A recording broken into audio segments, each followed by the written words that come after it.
When I'm not making videos for Khan Academy, I research wildlife on islands. In particular, some of my research takes place on the small, isolated islands of Midway Atoll in the North Pacific Ocean, where over 1 million albatross return to breed each year, and it is crowded and noisy here. These seabirds spend almost 95% of their lives soaring throughout the North Pacific Ocean, eating squid and flying fish eggs, and, as it turns out, a shocking amount of plastic floating in the ocean. But how does that plastic even get there? Most of the plastic that albatross and other seabirds accidentally eat comes from the mainland but is transported to the ocean by currents. Ocean currents can be at the surface or deep underwater. These currents connect to one another, as well as to other currents which are affected by global wind patterns, Earth's rotation, and Earth's land masses, like continents and islands. When these currents connect, they form giant loops called gyres. And together, these gyres work to drive the ocean conveyor belt, which circulates or moves water around the entire world. Water has a high specific heat capacity, which means that it's pretty good at holding on to heat it absorbs from the sun. So, as the water in our oceans moves around the world, it also carries heat, which greatly affects the world's climate by spreading heat energy. In addition, our ocean conveyor belt helps to maintain salinity, which is what makes ocean water salty, and nutrients in oceans. And we use these gyres too. Understanding the flow of currents helps us to understand how to use those currents to our advantage for sea travel, fishing, or shipping cargo, even predicting the path of hurricanes. Although these gyres help to circulate ocean waters, they're also pulling in pollution and marine debris, or trash, that we release in coastal areas. The circular motion of the gyre draws debris into the stable center, where it becomes trapped.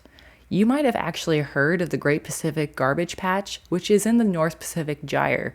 It's actually not a floating island of trash, but it's more of a soup with lots of plastic suspended in it, some of it very small, almost the size of a grain of sand, and some of it really large, like nets and fishing gear. Whether this plastic is consumed or wildlife gets caught in it, marine debris is a big problem in our oceans. Beyond plastic, though, there's much more to our oceans. There's a whole world of life under the surface. About 25% of all marine life can be found in coral reefs, which are unique habitats formed by corals and often called the rainforests of the sea. In fact, 50 to 80% of the oxygen on Earth is produced from plankton in the ocean, more than we get from trees. But as you descend into the ocean, it quickly becomes dark. Sunlight can reach about 200 meters below the surface, or about 600 feet. Beyond this point, small organisms like algae can't photosynthesize or create food using light and oxygen.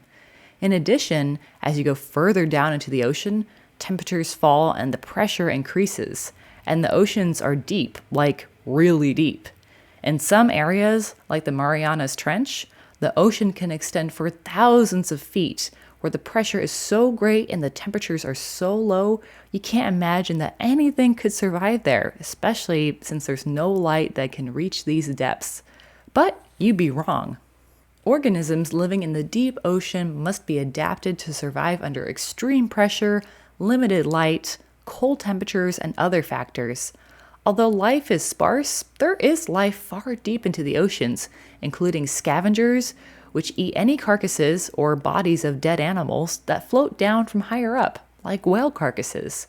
There's also unique tube worms that survive near hydrothermal vents, where superheated water rushes up from deep inside the earth. Oceans cover the great majority of our planet, over 70% of Earth's surface, and we depend on oceans for much of our day-to-day life. We rely on oceans as a major food resource. In fact, fish and other marine food sources are part of the diet for nearly 3 billion people. We also rely on other ocean resources, like oil reserves beneath the ocean, which we use for powering everything from our cars to our homes. We use oceans for shipping goods all over the world and for traveling too. Remember the albatross that I mentioned earlier? They can also be an indicator species, sort of like a canary in a coal mine, and they can signal to us when there's a problem in our oceans. Finding plastic in an albatross's stomach tells us that we're having a huge impact on our oceans, with trash from thousands of miles away ending up in these seabirds. It reminds us that even though the oceans are enormous, they're all connected through the ocean conveyor belt, which means that we are all connected. So, what happens in one ocean can affect what happens in another ocean. Let's work together to protect the oceans and all of the amazing creatures that live there.